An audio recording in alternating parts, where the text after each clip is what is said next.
First of all, good afternoon. For those of you that haven't met me yet, my name is Josh Morganthall. And for those of you that have, I'll apologize in advance. I'm an old man. I tell the same jokes and stories over and over. So this is your second time seeing me. Prepare yourself accordingly. The good news is I'm the only thing between you and tonight's festivities, just me and 457 slides on Azure Files. That was the reduced number. They told me to trim it down. I don't know. All jokes aside, I do want to take this opportunity to again welcome you to Cloudscape. I think I speak for all of the GreenPages saying whenever I say, it's our hope that Cloudscape serves as a driver for innovation, and the conversations we have today will spark new and interesting ideas, new and interesting conversations about the art of the possible. Bonus points if you use Microsoft Cloud to get you there. Oh, let's see, lost my clicker.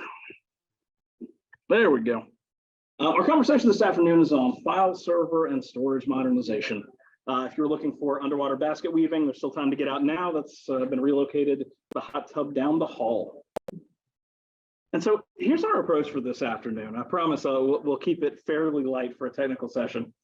Some quick introductions for myself and for our topic today. A few thoughts about what we're seeing on the GreenPages side, day in and day out, that are driving conversations around file server storage modernization. Some of the challenges that we're seeing, all of which I just hope to explain as a backdrop for this talk and what I hope to share with you. We'll briefly run through an overview of the building blocks for modern file storage operations, and ultimately talk through a sample architecture to demonstrate the capabilities and benefits of extending on-premises file shares in the Microsoft Cloud. Finally, we'll talk about a fairly new technology called SMB over Quick, where it fits into this puzzle, as well as some highly anticipated capabilities that are just around the corner, and what those changes are likely to mean for future state considerations. So to get started, who is this guy with terrible dad jokes? Again, my name is Josh Morganthall. I'm a senior solutions architect here with GreenPages. I work within our hybrid multi-cloud practice with a focus on Microsoft on-prem and cloud solutions, including Azure and Microsoft 365. A little bit about me, I've worked on both sides of the fence as a customer-facing engineer for MSPs and consulting firms, and as an internal resource, juggling the same needs, wants, budgets, political paradigm that many of you are intimately involved with today. I've supported security-first multinational defense contractors on the bleeding edge of technology, and I've supported one of the largest commercial roofers in the country. All of this is simply to say that I have a unique appreciation for the way technology intersects with business outcomes across a broad gradient of budgets and end-user capabilities. Given that backdrop, I want to start our conversation today by talking about the drivers for today's talk. As a solutions architect, much of my time is spent talking to folks like you who are looking for creative ways to solve difficult problems. Sometimes those are specifically technical, challenges based on refresh cycles or legacy architecture. Sometimes those challenges are about aligning the right technical answers to achieve strategic business initiatives. In either case, there are a few common experiences that lay the foundation for today's presentation on file storage modernization. First and foremost, businesses know that cloud is out there. You'd be hard-pressed to find a company that doesn't have some awareness of Azure or M365 or any of its competitors. However, as is often the case, the real challenge lives in bridging the chasm between where a business is operating technologically today and where it wants to go. Again, for any of you who have heard me ramble on about my passion for cloud before, this will be a familiar soundbite, right? In many ways, when we talk about cloud adoption, we're talking about a very revolutionary paradigm shift in technology and all of its business adjacencies. That revolutionary change can seem really jarring, especially if you built comfort and expertise in incremental evolutionary changes. So finding solutions that cross that chasm is a huge challenge and is a big driver for what I want to share with you today. We see that existing investments on-premise create a challenge with sunken cost. We have all of this expensive iron sitting in a data center or in edge hardware. How can we take advantage of cloud capabilities without feeling like we've lost some of that pre-existing investment? From a more technical perspective, we recognize that not all data is a great fit for cloud-native storage like Teams, SharePoint, or OneDrive. For some customers, that ill fit is tied to business or process concerns, like governance of data storage at rest, For others, there may be technical challenges like file locking, looking at you, AutoCAD. But finally, we hear frequently that internal IT teams are comfortable with their Windows Server stack. It's a known commodity, it works well, and its pain points are mature enough that finding talent around it is relatively easy. So with that context out of the way, here's what I'd like to accomplish today. I'd like to articulate for you a vision for modern file storage operations that can provide the best of both worlds, that leverages existing investments in on-premise hardware in the traditional Windows Server stack, while taking advantage of some great capabilities in the Microsoft Cloud, notably Azure Files and Azure File Sync. So to do that, we want to understand our options and the tools available to support modern file server operations. We'll talk briefly through a handful of these, just to sort of create a level set for any of you that may not be familiar with some of these technologies. And here they are. We'll give a quick nod to cloud-native options like Teams, SharePoint, and OneDrive. And while these aren't the focus of our talk today, I'd be remiss if I didn't point out where they are, what they do, and where they fit into this conversation. We'll delve very heavily into the next three entries there with Azure Files, Azure File Sync, and how they can interact with DFS, namespaces in particular. And again, we'll talk about SMB over quick, where it is today, and where we think it will be even more relevant for future use cases. So let's dive in. Our first option is, of course, the 800-pound gorilla that is cloud-native solutions, Teams, SharePoint, OneDrive. These are probably familiar solutions for most of you out here. These are all available either optionally exclusively as a SaaS platform, familiar licensing model for anyone in the 365 world. They really are the true cloud experience, everything we love about cloud, the ability to deliver outcomes without taking on additional technical debt. Right, we can deliver a collaboration platform or a communication platform without having to have another server to patch and back up and provide AV for and manage. As most things go in the Microsoft Cloud, these act as force multipliers for other investments. So if you're already working in Microsoft Cloud and in 365 or in Azure, if you're doing things like Azure Active Directory Premium, if you're using multi-factor through conditional access or user and sign-in risk policies, if you're consuming Purview, which is the new rebranded DLP platform in Microsoft Cloud, all of these things will enhance what you'll find with cloud-native solutions in the Microsoft world. In terms of backup and disaster recovery, right, there is versioning built in, but most companies will look for third-party integrations for a truly independent backup and DR experience. And of course, how do users access these? How do they get to them? A web portal, the OneDrive client syncing to Windows Explorer, or the Teams app. If you haven't heard, one of the things I was talking about, Teams is going to continue to be a focus for the modern work experience. There's an ongoing push to land existing content into Microsoft Teams. So if you've seen Viva Connections, its ability to pull SharePoint data into a native Teams experience is tremendous. So we only see this increasing, but this is not the focus for today's talk, right? We know this is out there, but we want to understand, are there steps that we can utilize before we go totally cloud native, or if cloud native isn't a good fit for our data, for our users, for where we are today technologically. So the second, and again, this is just a brief overview, and we'll delve into some additional detail as we go. The second option here is Azure Files. Second, the tool, I shouldn't say option. The second tool is Azure Files. So Azure Files is a platform as a service, SMB and NFS share. Platform as a service just meaning there's no VM attached to it, right? You create a share, what you get is a share. Again, thing we love about cloud, deliver outcome without additional technical overhead. They're available in all of the usual flavors. If you have worked in the Azure world, a range of redundancy and performance options. But with all those options, there is a considerable range in price, anywhere from 1.5 cents per gigabyte at the least redundant, slowest performance, up to about 13.5 cents per gigabyte. And of course, there's some transactional fees tacked onto that, depending on which performance level you're looking at.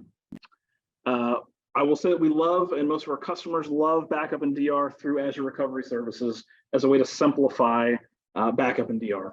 With Azure Files, we can do an RPO of about 4 hours or 6 scheduled backups per day. But there's a big challenge here, and we'll talk about this again in some detail. Azure Files does present an SMB3 share that's accessible to the outside world if you so configure it. But 445 is generally blocked by most consumer ISPs.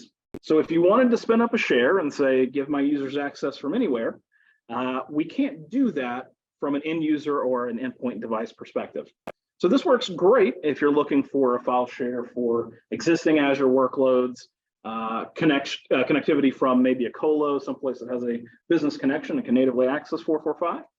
Or certainly if you're consuming Azure Express Route today, this is a great solution as a way to get file storage without any overhead.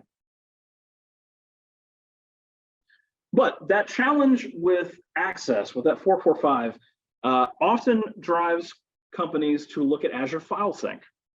Azure File Sync is an overlay for Azure Files. It's an agent-based, intelligent local cloud cache that brings Azure Files data down to a Windows Server operating system. And we'll get into some details on what's possible there. So a sync agent sits on a Windows Server operating system. It's synchronizing that data.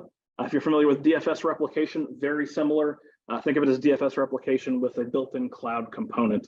So instead of a DFS target, we're talking about a Azure file share on the back end. Huge capability with Azure File Sync is cloud tiering. This can be used in a number of different ways, but ultimately we can sync a subset of data either to provide better performance, to take advantage of edge devices that may not have full storage necessary to support an entire workload, a full data set. And we'll talk about how we can use that to reduce costs as well. But as we mentioned, right, Azure Files is one option. Azure File Sync is another way to land that data. But up front, we have a decision to make. If we introduce Azure File Sync to an Azure Files share, we can no longer access and make changes to that data directly. So now we're obligated to only access the Azure File Sync share. And the reason for this is that if you make a change directly on the share, essentially it doesn't sync. It doesn't push a notification to the sync agents. Whereas if you make a change on a synchronized library, everything happily works and syncs to all the other endpoints. So up front, we have to decide, how do we want to use Azure Files? Do we want to access that data directly? Do we want to access synchronized data on a server operating system somewhere? Moving on, we'll talk about DFS namespaces. Now, this is not a different DFS than the one you may be working with today. Same DFS namespace you know and love. For those of you who may not be familiar with DFS namespaces really simplifies the way that we present and organize file shares. So if you have multiple shares across multiple disparate servers, you have all sorts of map drives living all over the place. It can be confusing for users to organize, confusing for them to navigate, confusing for IT personnel to understand where different resources might live and how to get there. DFS allows us to compile those and present them as if they all lived in one place. And again, we'll talk about how that's possible and ways we can use that in combination with Azure Files and Azure File Sync. Great capability that this introduces, though, right? Whenever our users are accessing data through DFS, it means that we can introduce new servers. We can move data very efficiently in a way that doesn't impact the user and that doesn't require reconfiguring map drives at the end user space. Again, we'll talk through a scenario with that. If you are already using DFS, very easy path to start consuming Azure File Sync, very easy migration path if you wanted to move from DFS replication to consuming Azure File Sync as well. And finally, this tool really is sort of it's available today. We'll talk about what it is and why it's challenging. And whoever Steam's account is getting a call, hope it's not important. SMB over Quick is really, really interesting. So it is essentially encapsulation for SMB traffic over a TLS 1.3 tunnel, so to speak. So imagine, if you will, what SSL VPN did to VPN connectivity, the ability to tunnel VPN traffic over internet-friendly 443 is really what SMB over Quick is doing. Now, the technical mechanism is a little bit different, but imagine that your users have drive maps today that they use, that they rely on, that they know. But imagine that you could access those file shares whether you were in the office, out of the office, with no reliance on an external VPN. This is what SMB over Quick aims to deliver. The big challenge right now is the extremely limited support on both the server and client side. So it's only available in Server 22 Datacenter Azure Edition. So it sort of obligates you to an Azure VM to be operating from. And the SMB over Quick client, as far as first-party support, is only available on Windows 11. So big challenges for adoption there. This is out there and available today, and I'll say that there are third-party libraries that allow SMB over Quick to Windows 10 devices and Android devices and Linux and all sorts of things. It is a cool technology, and we think it's going to do great things. We'll talk more about that. But up front, the big challenge is adoption based on those requirements. So those are the building blocks that we'll use. What I'd like to do now is introduce you to a totally fictional company. And for those of you who have sat for Microsoft exams, you're going to have you're going to faint here. We're going to call it Contoso, right? So if you've ever sat for any of those exams, Contoso is, of course, a sample business that almost every scenario-based question throws at you. So I thought it fitting to use them for today's exercise. No one fainted, so that's a great sign. I appreciate that. It was that or Fabricam. I was torn between the two. So what we'll do in this example scenario, we'll take a look at the technology Contoso has in place today, the challenges they're experiencing, and ultimately we'll talk through at a very high level how we might re-architect their file server infrastructure to take advantage of the building blocks we just introduced. By the way, after today's meeting, if anybody has suggestions for better fake company names, I'm all ears. Have a little competition, see if anyone can come up with a better one. What I'll do, introduce this in bullet points. We'll go through a diagram. We'll kind of step through these changes, show you what they're experiencing today and how we can improve those. So if you're a visual person and need a diagram, it's coming after this. Bear with me. So let's say Contoso has a data center in their headquarters, which houses most of their critical servers and infrastructure. Contoso has been mulling over some cloud adoption and has deployed a very small Azure environment, which just has 2 DCs in it, which are connected to HQ through an IPsec tunnel. Sounds like a company just trying to figure out where cloud adoption might fit with their existing technology. As you might expect, based on this being an example for today's talk, Contoso's users live and die by their access to data on a monolithic SMB file share that resides on a single server. Branch offices connect to the headquarters through IPsec tunnels in a traditional hub and spoke design. Again, we'll show a diagram here in a moment. Each branch office has a small physical server, think of it as an edge device, which currently operates as a domain controller. Probably a read-only domain controller, again, just to provide authentication at the edge based on historical problems with ISP outages at these branch office locations. From an organizational perspective, IT leadership and end users are frustrated that network issues at the branch offices disrupt file share access. There's ongoing tension from past scenarios where on-site backups were unable to restore mission-critical data. So that's our scenario. Let's look at what that looks like again from a graphical representation of that. We can see again that Contoso has a fairly standard monolithic approach to file storage. One beefy file server, HQFS01 there in the HQ data center. It's really doing all of the heavy lifting across that organization. And we see again a very common hub and spoke design, which is branch offices connected back to HQ through an IPsec tunnel. We see that our users are accessing that monolithic public share with a secondary drive mapping for IT if there are map drives and text at the top. And we see that both of those are mapped directly to the server's UNC path. Now, there are all sorts of red flags going off in my head about data segmentation and principle of least privilege, but this is not uncommon to find in many organizations today. As we think about this starting state for what we're going to do, let's also think about what happens in the event a branch office loses connectivity, or one of those IPsec tunnels fail. AD authentication would continue based on your local domain controllers, but your access to files just tanked. Now, obviously, there are other solutions to this problem at the network layer, redundant circuits, SD-WAN, and so on.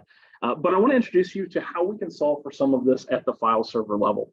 So perhaps providing additional redundancy at that level, even if you have SD-WAN or redundant circuits today.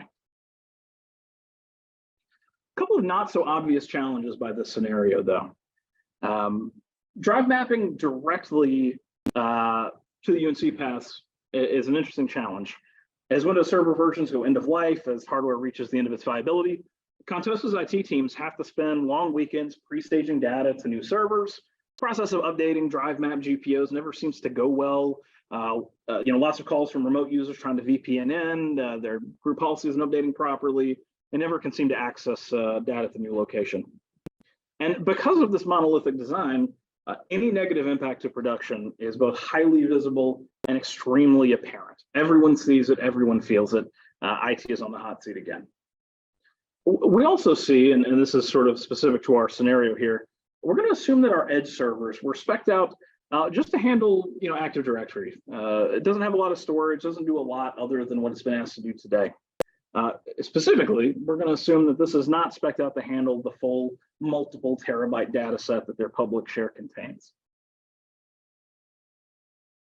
So how can we build the dream here? Of course, we're going to use Azure Files, Azure File Sync, and DFS namespaces to re-architect Contoso's file server infrastructure.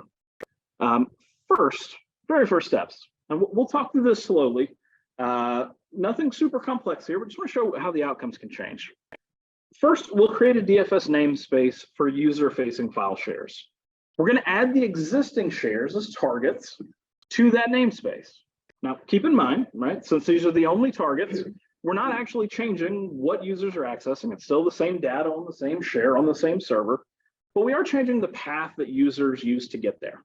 In this case, we see, we're using whack80.contoso.com/DFS, and then whatever targets we have after that.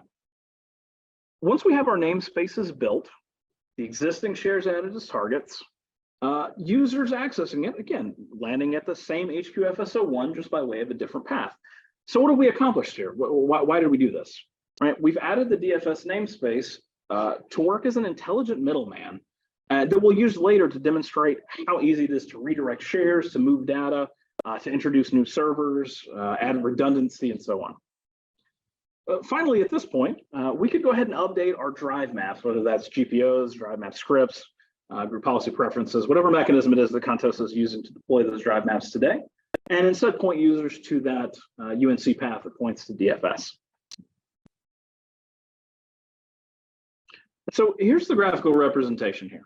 Very small change, again, no impact to users whatsoever. And just to reiterate, we're only making changes to the path used to access the data.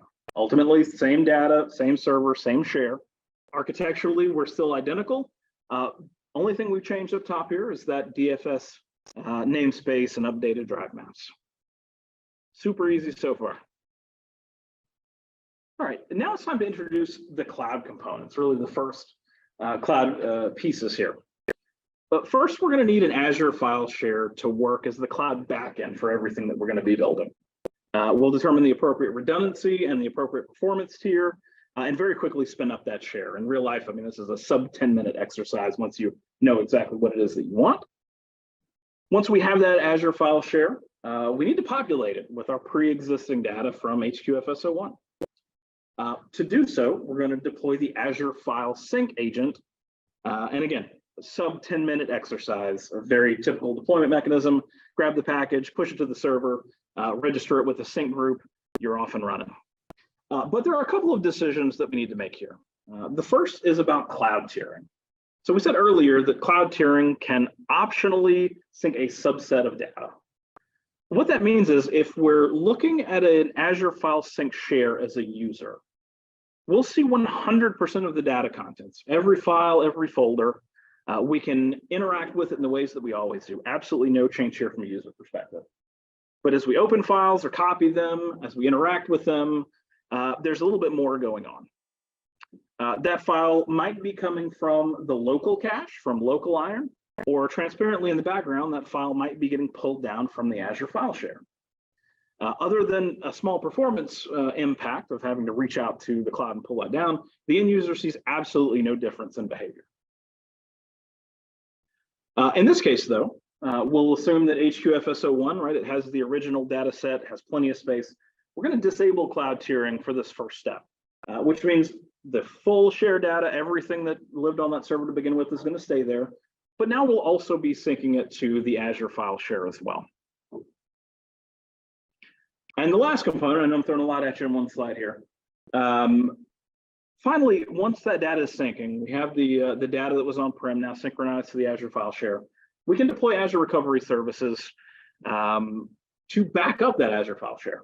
We talked about 6 times per day, RPO of about 4 hours, with all of the backup routine and retention policy being defined by Azure backup policies. Now that might be a new policy that you've defined as this is your first time playing in Azure, or maybe that's a corporate policy you already have built, in which case it can consume that which is already there.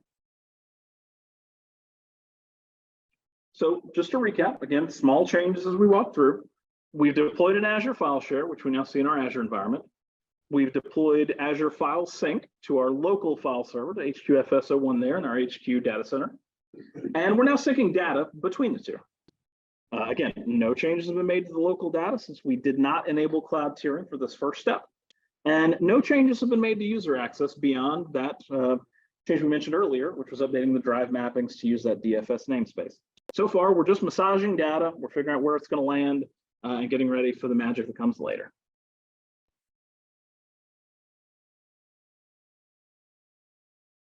All right, now it's time to introduce something new. So this is where we really start to change what the environment looks like and how users interact with it. If you'll recall, at the beginning of this scenario, we described the branch office or the edge servers as being too small to contain the entirety of the corporate public share. This is a perfect example of where cloud tiering comes into play. So first, let's deploy the Azure File Sync agent to each of the branch office servers. In our last step, we deployed it to our HQ file server with no cloud tiering. We're going to deploy it to each of the branch office servers, and we're going to enable cloud tiering. Now with cloud tiering, we can specify, we have a little bit of control over what's synced and what isn't. We'll talk about how that's determined. We can specify an amount of drive space, either by gigabytes or by percentage disk space free, that Azure File Sync needs to keep free at all times, right? I'm sure all of you have, an RMM tool or a knock monitoring tool that screams at you every time something goes over 75%, 80%, whatever that metric is for your organization. So we can set up Azure File Sync to honor that and make sure that it never pulls down locally more than a desired amount of data. Assuming you have the space for it, we could even carve out a dedicated volume just for Azure File Sync. Totally possible. Again, the big thing, we just want to ensure that that synchronization of data isn't choking out any other workloads. So at this point, Azure File Sync will start caching data locally. Since we enable cloud tiering, what data gets synced? Initially, it's based purely on modified data, right? It's just going to grab the most recently modified data. Later, though, it's going to get a little bit more intelligent. As we introduce users to this and they start interacting with files, we're going to talk about how Azure File Sync will build a heat map to intelligently determine what it should cache based on recently opened files and based on network conditions. So again, big takeaway, at the end of the day, in the next step, when we introduce users, it's going to start becoming intelligent about what it's doing and why. And so here we see the addition of Azure File Sync at the branch offices. Simple incremental addition to what we have so far. Keep in mind, again, at this point, even though we've introduced Azure File Sync, users are still talking to HQFS01. Same data, same file share, same server. But we do have data starting to trickle down to these branch office servers, even though users aren't interacting with it yet. Some time goes by. We confirm that synchronization between all of these components is healthy. Between HQFS01, the branch office servers, and Azure Files, everything is in sync, everything's ticking along. And so now it's time to introduce these new branch office shares to our users. So in the DFS namespace that we started with, we'll add these new branch office shares as an additional DFS target. We'll set that target as the priority.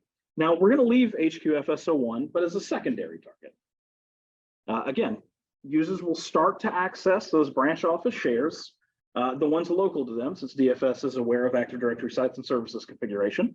And as we mentioned prior, as soon as those users start accessing that data, Azure File Sync starts building that heat map, starts to make intelligent decisions about what should be synced, what should be cached locally, and what shouldn't, to make the best of however much space is available based on those limits we said earlier, 80%, 20% disk-free space, 25, whatever that number is for this organization.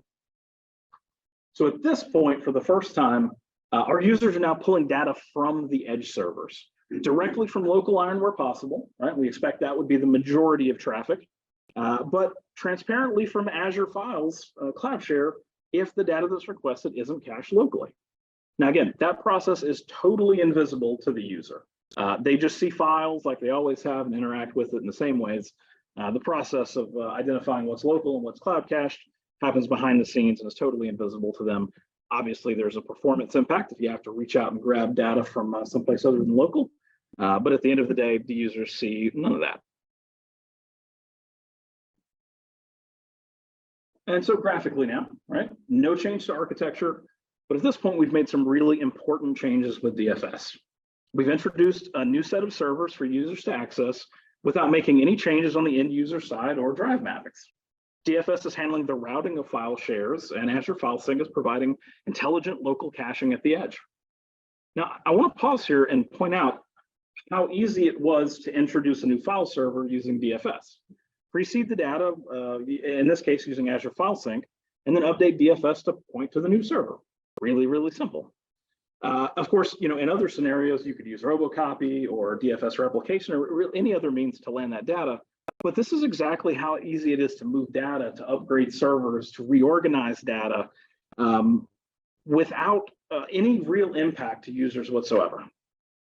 Now, keep in mind, since the headquarters file shares are included as secondary DFS targets, users would transparently fail over to those shares if the local edge share became unavailable. So we haven't removed it from the equation, still very much here. We still very much feel like we're taking advantage of that investment that we have in that HQFS01 iron sitting in our data center, but we're able to provide local caching as well, better performance. So what did we accomplish? Well, first off, data is distributed between all of the nodes, between our HQ data center, the branch office servers, and now backed by an Azure file share. Users are intelligently directed to access the most local available copy using DFS namespaces to provide that intelligent routing. Again, it's Active Directory sites and services aware. It's aware of when shares become available and unavailable. So users are guaranteed to get the target that makes the most sense. Cloud tiering on branch offices is intelligently caching the data that makes the most sense to provide the best experience to users based on that specific drive utilization we fed it set up. So two scenarios here, right? If those headquarters file servers were to fail, users would continue accessing local data on the branch office server. And anything that was larger than that was not locally cached would just be pulled down from cloud. Obviously, as you can imagine, there's a bandwidth consideration there. And we'll talk about that in a little bit, but generally speaking, from the user perspective, other than a relative performance impact, they continue business as usual. On the flip side, if the branch office servers were to fail, users would continue to access data from the headquarters file servers transparently. Now, again, you're talking about pulling a file over that VPN tunnel, but at the end of the day, they wouldn't feel it other than whatever relative impact there is between local caching versus that tunnel's bandwidth.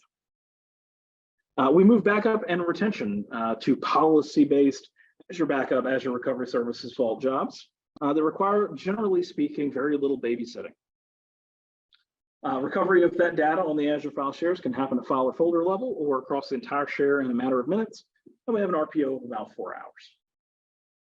So for many organizations today, this is a fantastic improvement that strikes a really great balance between existing Windows Server stack investments and these new cloud invested capabilities like Azure Files and Azure File Sync. Between DFS's intelligent routing and Azure File Sync's ability to cloud tier data, this opens up a world of possibilities beyond this scenario.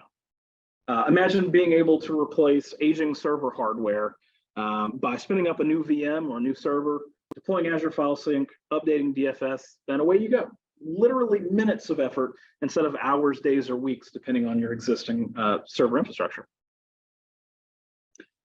In this scenario specifically, we talked about extremely limited edge devices, right? We said early on, we don't have enough space here to do what we actually needed to do. So we're really trying to use this tool to sort of bridge a gap that wasn't planned for. But these same concepts could be applied to create a high-performance local caching appliance, right? Imagine a purpose-built device running a relatively small, extremely performant SSD, while infrequently used data is able to reside on an inexpensive cloud storage. If you take this concept to the cloud, right, it means that you could have, let's say, an Azure VM with a relatively small, extremely high performance, an Azure UltraDisk, serving up the most frequently used data, while the infrequently used stuff is just archived off to, again, that inexpensive cloud storage. Again, the big benefit there being you can have great performance without needing a disk that supports your entire data set. The possibilities here between cloud tiering and the ability to synchronize those files are nearly endless. And then, if you recall, there's one other tool that we had not really delved into yet, which was SMB over quick. Oh, I'm sorry, excuse me. A couple of considerations here to think about. So in this scenario, right, sort of built to demonstrate, but there are some things that we have to think about, some things we have to consider. The big one is always going to be bandwidth, right? Cloud tiering is going to be a relationship between how much space do you have for local caching versus the amount of infrequently accessed data. The smaller the local storage to cache, obviously the more pulls from cloud, your bandwidth becomes increasingly more important. The more disk we can give it, the more storage space relative to the data set, the less we rely on that bandwidth other than for change synchronization. The other consideration is data organization, right? So Azure File Sync operates at a folder level. So as we think about how big is our local cache going to be, if we're building an edge device, we need to think about, how do we have data organized? Do we have a specific place for archives, specific place for projects to go when they're done and no one's going to touch them for the next couple of years? That may be a consideration here as we think about that relationship between bandwidth and local caching size. And finally, in our example, we sort of built out some new things and hit the ground running and let our users loose on them and said, good luck to you. Let us know how it goes. But we could test this a little bit more intelligently, right? So because DFS namespaces are Active Directory sites and services aware, we could create a dummy site in Active Directory that's maybe a /32 to a specific IP address. And we could introduce one of these servers as a server in the new site. We could, in that way, introduce a new server, see how it behaves without deploying to an entire location or an entire company. And again, feel free to create sample sites, introduce new servers, and limit your impact of testing. There we go. And there's the SMB over quick section. So I want to take a minute to circle back to SMB over quick because we haven't talked about it in our scenario, but I do want to briefly mention what's possible today and what we're excited about coming in the future. So as we mentioned earlier, SMB over quick provides encapsulation over internet-friendly UDP 443 on a TLS 1.3 certificate. Basically, all SMB functions are supported through that encapsulation, including authentication and authorization. What does that mean for end users? What does that mean for me? What does that experience look like? Take a step back, right? Today, lots of organizations rely on VPN connectivity to land their users into a state where they can talk to a file server somewhere. And for some, that necessity to access file storage is really the last resource hanging on. We've moved all of our line of business apps to cloud. Everything else is out here, and now I just need a way for my users to get the files that isn't so painful. So SMB over quick allows supported endpoint devices, and we talked about that Windows 11 requirement earlier. They can access the same drive maps they use today from anywhere. Now, there are some configuration of DNS there. There's some configuration of making sure that your firewalls allow quick and some additional Kerberos proxy stuff here. But generally speaking, it's a very simple, very light lift. If you've got the server and the endpoints to support it, it's a couple of clicks in Windows Admin Center to make this happen. And the really nice thing is this allows us to have one single drive mapping. So again, if we can configure DNS properly, users see one drive map when they're in the office. They're accessing it locally over TCP like they always have. When they're out of the office, that TCP connection fails and they'll fall back to this SMB over quick protocol. And again, for the users, totally transparent, totally seamless, works beautifully.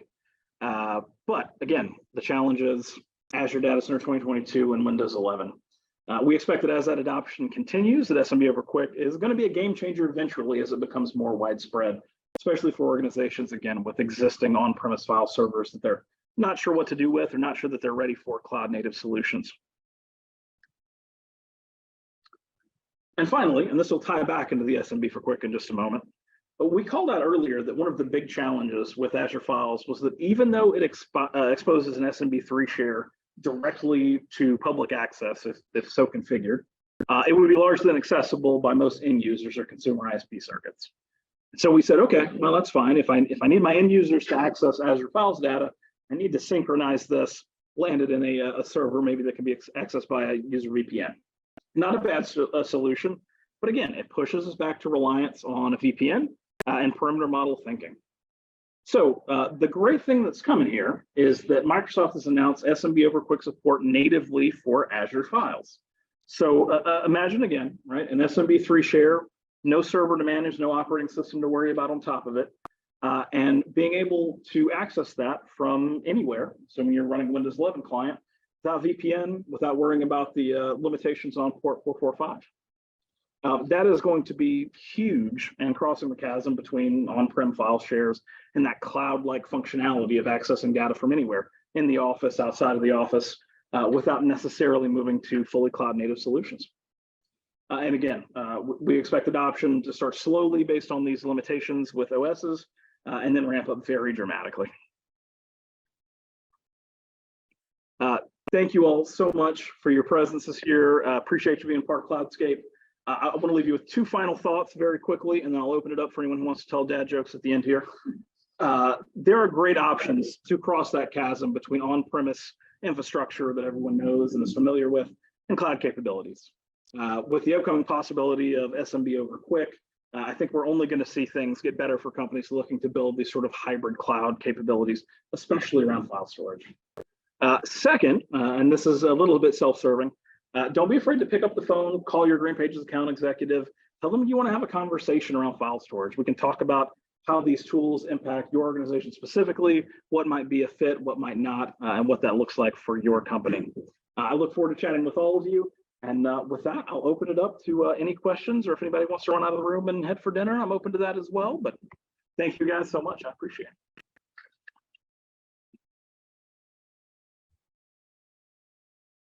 Any questions? It's the end of the day, and you guys decided to take a break for it? Yeah. So one of the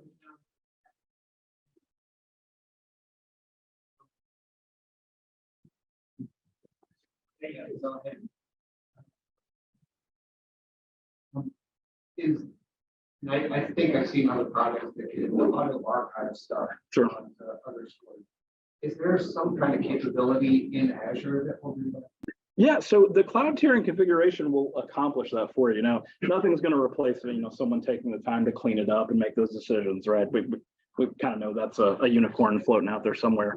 But if the concern is, I've got 10 terabytes of data and there's maybe 200 gigs of it that's actually actively being used, that cloud tiering presents a great solution. So you could build an Azure file share on really cheap, low cost, relatively low performance blob storage, right? It's again 1.5 cents per gig, and have it only tier anything that's been used within the last 90 days, 365 days, whatever makes sense for your organization. But the end result is you've got your high performance stuff on, or your frequently used stuff on a high performance disk, and everything else is sitting out there at 1.5 cents per gig.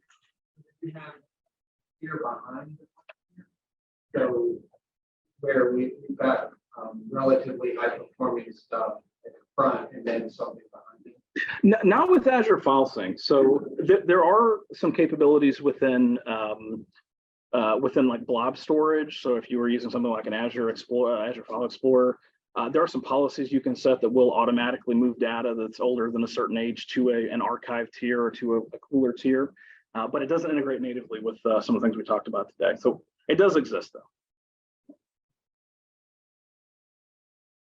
You guys are quiet. What's happening for dinner tonight? Anything exciting? Oh, I was going to ask. So I mentioned earlier for some of you guys who were here a little bit earlier, I'm from the South. Was there a y'all that slipped out in there anywhere? Anybody notice the y'all that I keep them contained?